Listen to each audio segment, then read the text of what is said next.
making room, and making plans, moving up, letting go, and kicking back. There are things in life that matter, and at NBT Bank, we're always here to help make those things possible. Because making it easier for you to live your life and focus on what matters to you is what we focus on every day.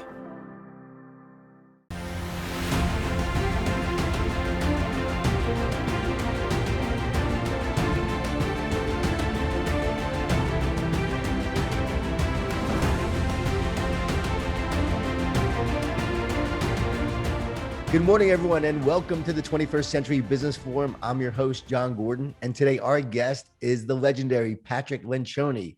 He's a best-selling author and an organizational health expert.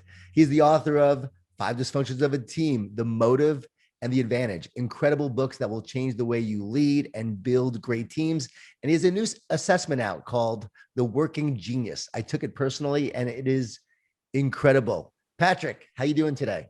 I'm great. It's great to be here. It's always a party to talk to you, John. It's always a party talking to you. I'm just smiling, already getting the chance to interview you. Patrick, you do a lot of work around the area of organizational health, culture. Can you tell us one of the biggest challenges that organizations face today in terms of organizational health? Yeah, I think they think of it as something soft. I'm not a touchy-feely guy. You know, I'm from California, but I'm not into that whole getting naked and holding hands and singing songs. This is one of the most practical things you can do for any business, and that's build a healthy culture.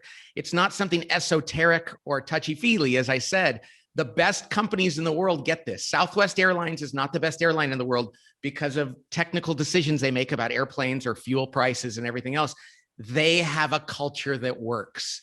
And so I think one of the biggest things is leaders have to realize this is more important than finance or strategy or operations or technology. It's the context for business. So I think that's the biggest thing to realize. It's not soft.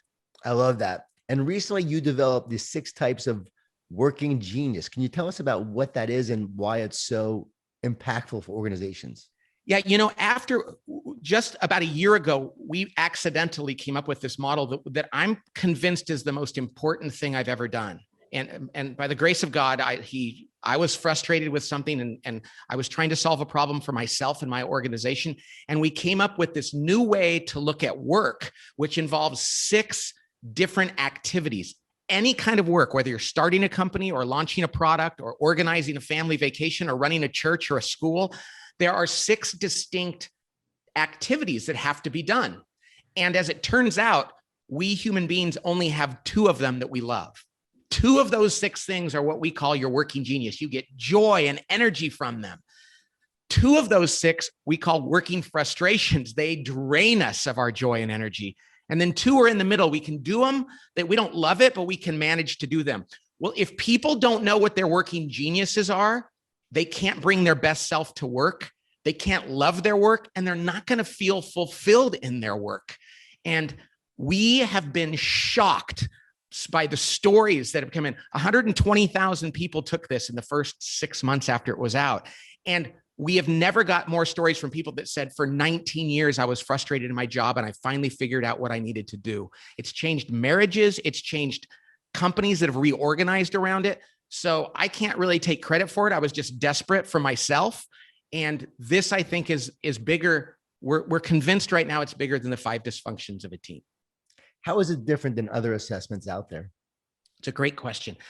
You know, others, and I love those assessments. I've done them all. We've used them with clients. The Myers-Briggs, DISC, all these different things are great.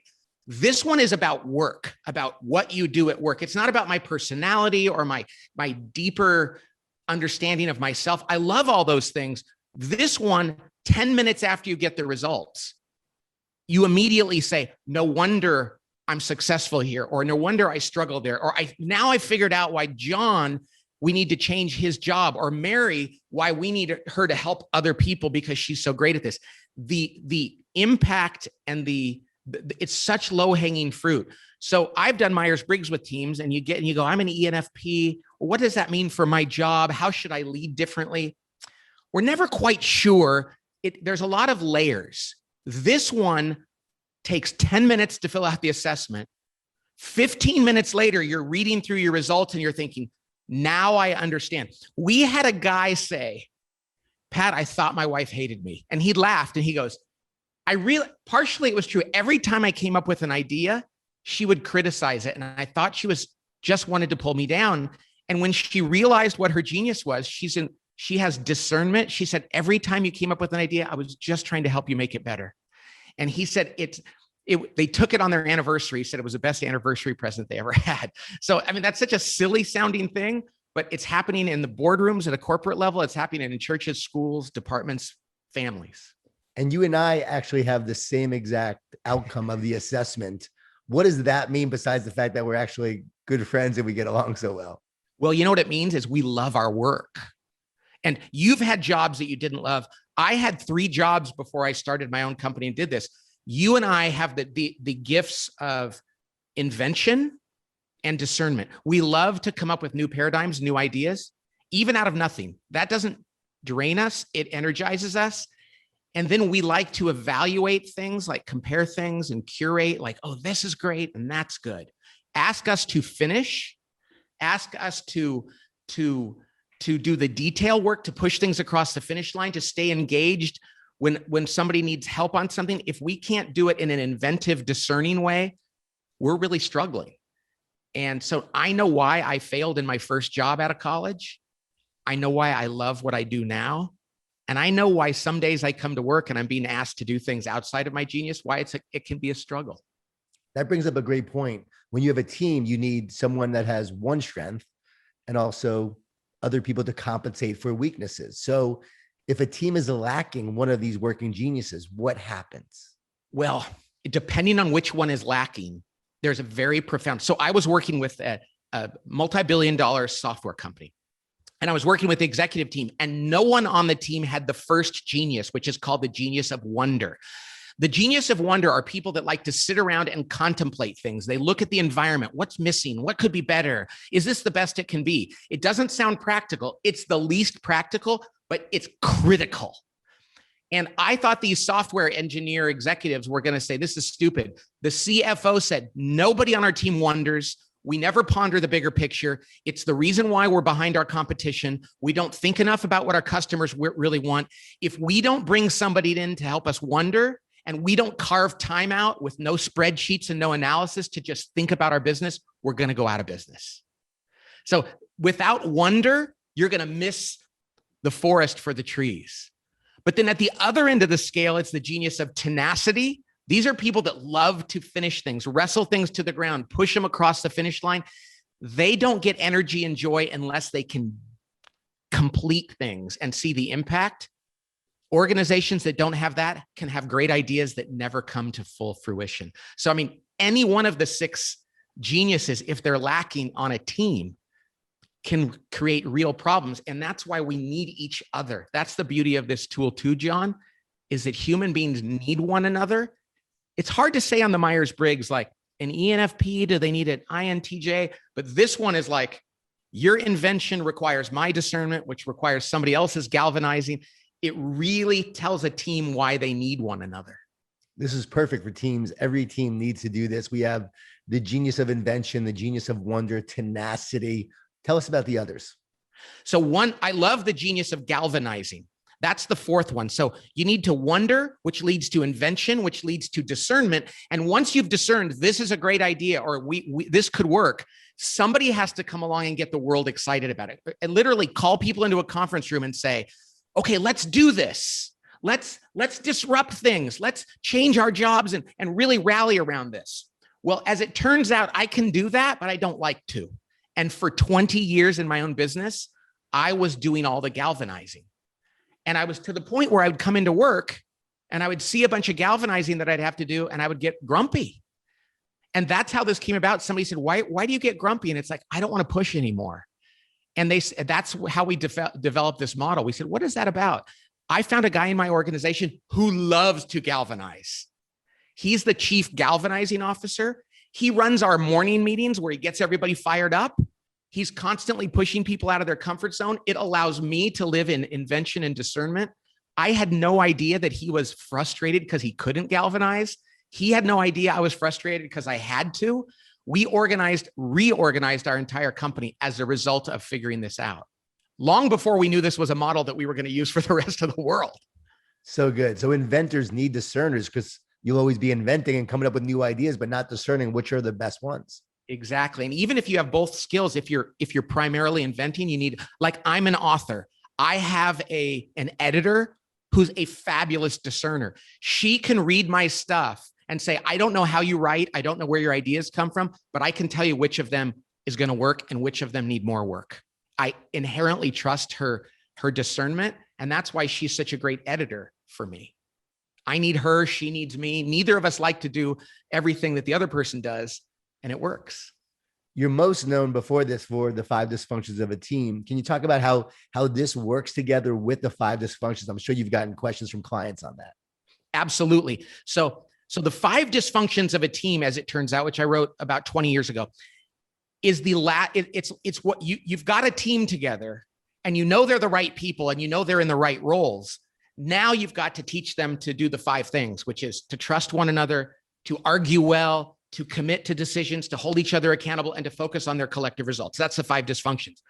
The problem is, if you don't have the right people on the team, then that's a problem. And if you don't have them in the right role, Jim Collins talks about getting the right people on the bus.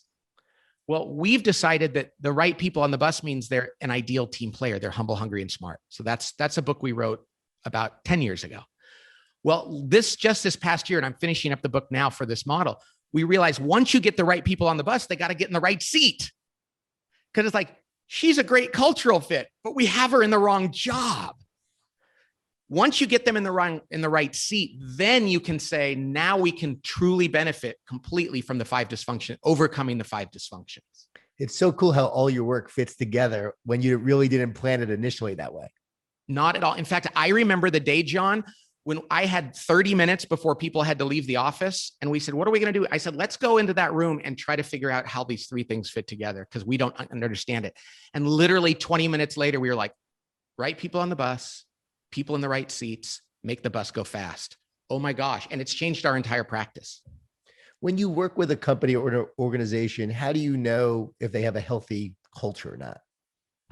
Well, the best way, I wrote something recently called Joy is the Leading Indicator.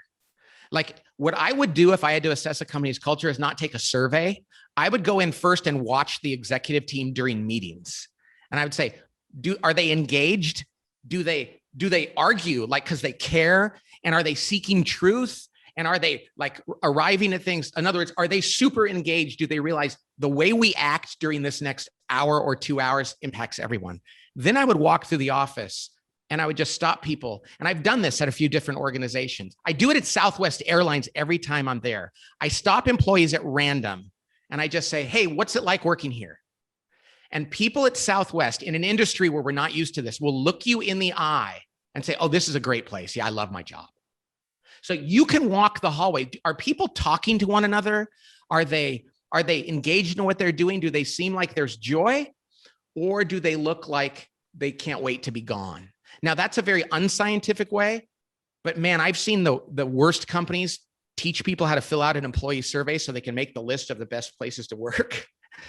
And I've seen some of the best companies that go, we don't even care about those surveys because we think they're BS anyway. We just want people to love working here. The other thing is, if good people are staying at an organization and bringing other people in, that's a really good sign that the company's healthy.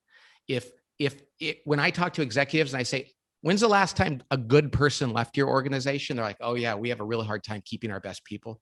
That's a great indication that it's unhealthy. Great sign. What's the biggest mistakes that leaders make when building a culture or trying to lead their team going forward? I think it's that there's these 2 ways to look at business. There's the smart side and the healthy side. And I talked about this before. The smart side is everything I did when I was a management consultant. And if you go to business school, they focus most, and if you read the Wall Street Journal, this is what you think business is about: technology and finance and strategy and marketing and all those things, which I think are fascinating. I love talking about those, but they are not what makes a business successful. What makes a business successful is, do the leaders care and work well together? Are they crystal clear on what they want the organization to be? And do they repeat themselves constantly and reinforce all that? Very simple things. It's what I write about in The Advantage. That, which is organizational health, which is culture, always trumps everything else in business. And I know this because I've had the benefit of working with some of the best companies in business and best leaders who weren't good because of me. I got to work with them afterward. They brought me in.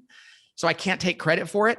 And if you were to ask them, how much does culture play a role in this? Alan Mulally, when he turned Ford around, Gary Kelly at Southwest Airlines, the folks at Chick-fil-A and all that, they will say it's everything.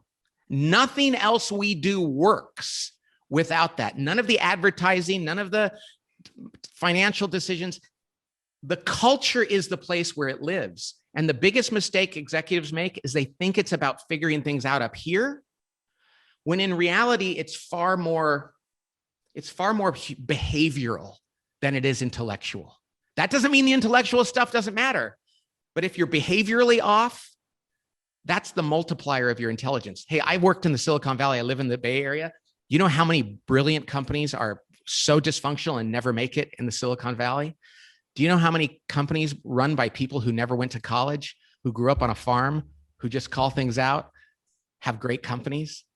The Wall Street Journal and the Harvard Business Review never want to write that story. But the truth of the matter is, wisdom and integrity and heart and faith are so often at the heart of a great organization. It just doesn't make for very good copy in a magazine. So good. And you are speaking my language when you're talking about heart. I know, that's why we love to hang out.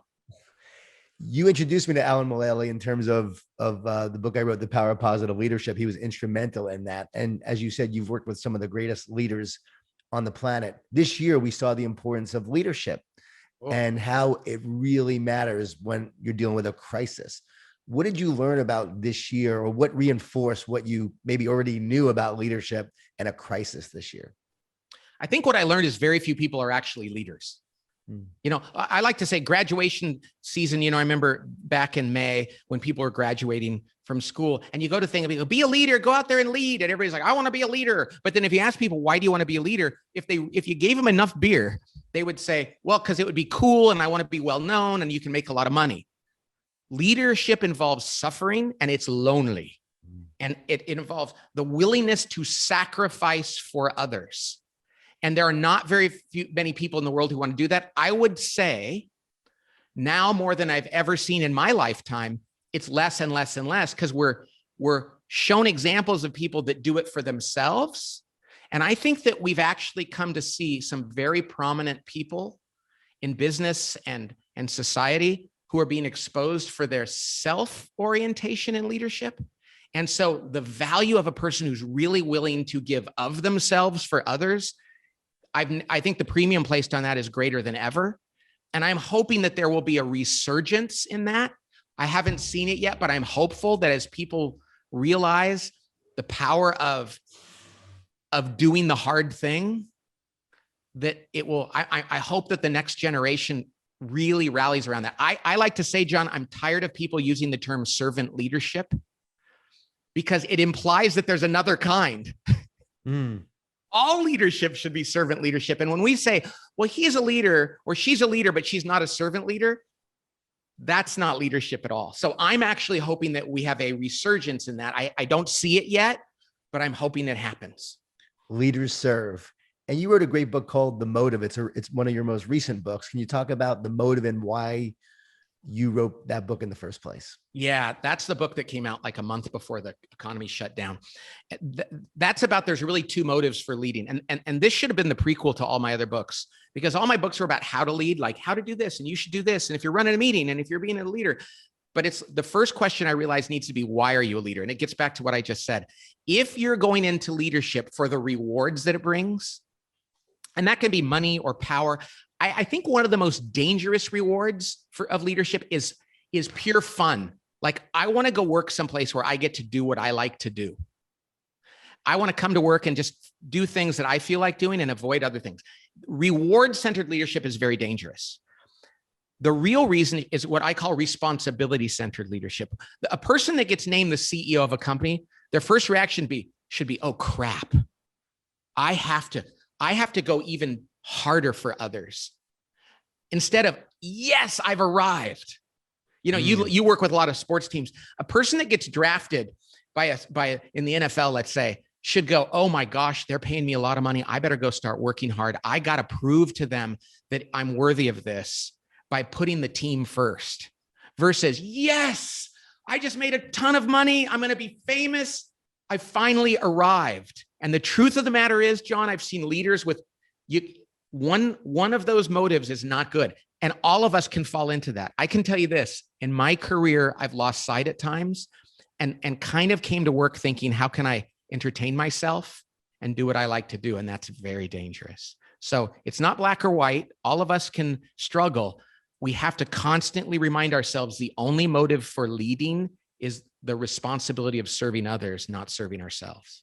Do you have an example of a company or a leader where you saw these principles, these books play out, where you saw them overcome their dysfunctions, you saw them build a great, healthy culture as a result of the advantage, where you saw them change as a result of your work with them or them reading the book? I'm sure you have countless examples, but is there one that you could share publicly that you saw them turn things around and you go, okay, this gives me hope that if someone applies these, it will make a difference? Oh gosh, there's so many, and I'm terrible at this. Partially, I think, because I don't want to say that they did it because of me, right, and because of us.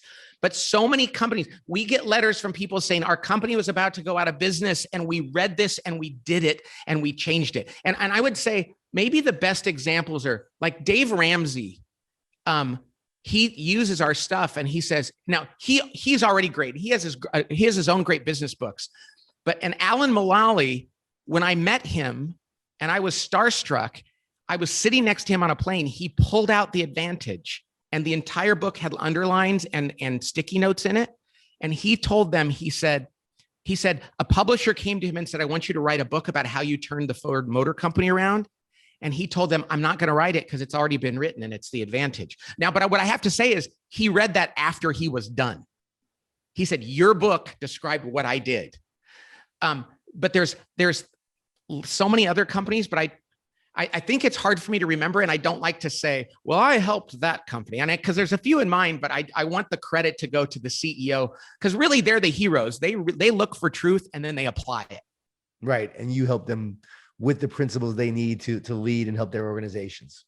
Yeah. Southwest Airlines will constantly tell you that I have helped them a lot over the years. I mean, they have said that, and I think it's bullshit. I mean, I think that they had it all figured out. Now, if I did in some way, that's great. But I really think that I'm sure I've learned way more from them than they've learned from me. Where does a leader start with your work? You talked about all the books. You talked about the prequel. Maybe the motive is the first one, but that should be the first one. The first book that a leader should read when they're starting. But what's the first book a team should read? You have The Ideal Team Player. Working Genius is going to be coming out. What would you say? 5 Dysfunctions? Ideal Team Player. I'm so tempted to go, oh, I don't know, but it's really The Ideal Team Player, because that's like, do we have the right people on the team? And that doesn't mean if you read it, because The Ideal Team Player is about the 3 qualities that are essential to be a team player. And that you have to be humble. It's not about you. You have to be hungry. You can't be a slacker. You got to want to do a little more. And you have to be smart, not intellectually smart, but emotionally intelligent. If you have those 3 things, but if you go around your team, and I do this with teams all the time in sports and in business, churches, if you go around your team and somebody says, yeah, I don't think I'm very good at that one, then you go, great, let's coach that person. Let's coach each other. The ideal team player is the basis of that. Because if everybody on your team says, we really want to be humble, hungry, and smart, and if we catch each other failing in that area, we're going to call it out and build them up, everything gets easier. Then do the Working Genius to figure out what their gifts are, and then do the 5 dysfunctions of a team. So good. I have a question that came up in my mind just now, and I got to ask you. It's a tough question, but if someone is looking to begin a career or they're going to a job, what's more important? Getting to utilize their working genius at a company that may not have a great culture, may not be a strong team, but they get to do what they love and they get to use their genius, or a company they love. It's a great company. It's an amazing culture. They're having fun there, but they're not necessarily using their working genius or their gifts.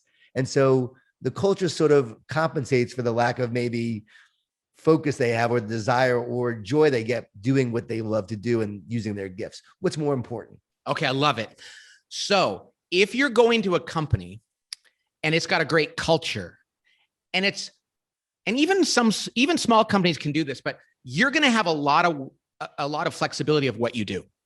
So go there, discover your genius, try to work at least in your area of working competency, try to minimize your working frustration, but you're going to be able to discover that. They're going to know you, they're going to value you. So I would say go to the organization that's healthy and that fits you culturally. But don't go to do that don't go commit to yourself to work in your area of frustration, because even though it's a good company, you're gonna wilt on the vine.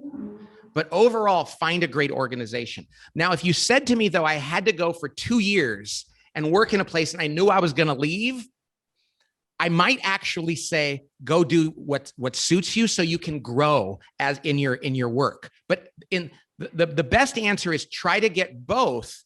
And if you want to commit to an organization where you can have flexibility over your career, find the great organization. Because your first job is always going to be kind of hard. Just don't make it so miserable because you're doing something you're terrible at. That's a great question. And that's a very practical one too. There's something valuable about going and doing something that you love to do, even at a dysfunctional organization, because you can always go somewhere else. But if you really want to join an organization and you want to stay with them, you can always adjust your job. Such a great answer too, Pat. I love that. Now we know why you're legendary.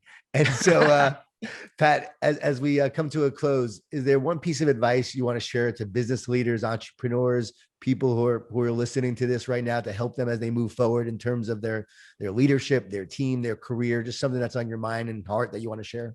Yeah. And I've never said this in an interview before, but it's something I'm really looking into. You know, leaders have to be sacrificial and giving to others and be responsibility centered, but you do have to take care of yourself. And I'm not good at that. Because a lot of leaders become successful because they don't take care of themselves. They just keep working and working and working. And eventually, though, if you don't know yourself, that's gonna bite you in the bottom. And so really explore. And when I say take care of yourself, that doesn't mean come to work and work on what you feel like. It means get to know who you are and find out what makes you tick. And sometimes our greatest motivators are actually wounds. And I don't want to make it sound too touchy-feely, but the thing is, if we don't go back and say, why do I work so hard? Why do I want to be successful? And kind of explore that, one day it can get to be too heavy. So this is just something I've never talked to on a podcast about, but I'm exploring right now. Do some self-discovery and be easy on yourself. Because I mean, you know, John, sometimes I think the very best athletes are almost self-destructive. And like, I can look at a few sports, like there's a few sports where like, this is the best that ever lived. And I think it was really, they were just white knuckling it for years. And I would much rather be not make the Hall of Fame, but have played in the NBA and enjoyed it, but not felt like I had to grind so hard because I was trying to prove something, than be the GOAT and feel like it was at the expense of myself. So that's not a reference to Tom Brady, by the way. And the expense of everything, you know, a wound that's not healed, that's not healed becomes infected and then leads to your demise. Yes. And what you're talking about is the whole person, not just the performer, but the whole person, and the person who not just is leading for themselves, but leading for others, the person who has to heal themselves in order to heal others. And so I think you're moving into a great area with this kind of work. I've been thinking about it a lot as well. So it's pretty cool that you're thinking about it as well. You know, there's that saying, wounded people wound others. But right. a woman I know recently said, healed people heal others, or participate in that. And so get healed. So as a leader, that means going back to why you lead, and who you are determines how you lead. So it sounds like your work's taking you a little bit in that direction too, right? Yes. In fact, there's a guy in your neck of the woods in Florida named Bob Schutz, who's a psychologist, who wrote a book called Be Healed. And it's a faith-based book about discovering your wounds. And I love it because he lays it out like there's 7 choices. And if you do, it's very linear. Not linear, but there's a structure. And he says, depending on what your wound is, this is probably what you believe about yourself. And this is probably how you act. And I love that because it's like, I can figure that out, you know? And so it's been life-changing for me. I'm trying to find a time to go down there and spend a week with him. If I do, I'll let you know. Maybe we can do it together. That'd be awesome. I'd be there in a heartbeat. Pat, in closing, what's one thing we could start doing today to be a better leader right now? I think it's taking time in silence every day. Every time I do it, when I wake up and I spend 15 minutes in silence, I pray, reflect, everything changes. And how many days I just go, oh, I gotta go. And it doesn't work. So take time alone and everything changes. Patrick Lencioni. Discipline. Patrick Lencioni, thanks so much for your wisdom today. Thank you for your guidance and for making us all better. We appreciate you. It's great to see you, John. God bless you. I want to thank all of you for watching. We appreciate you. And a big thanks to our sponsors for making this podcast possible. Please join us next month where we will have Todd Graves. He is the founder and CEO of Raising Cane's, one of the fastest growing food chains in the country. Todd was named one of the most admired CEOs, and he is appearing on a new show called Restaurant Recovery on Discovery Plus, where you can find him there. Hope you join us. It's going to be a great show. Thank you so much.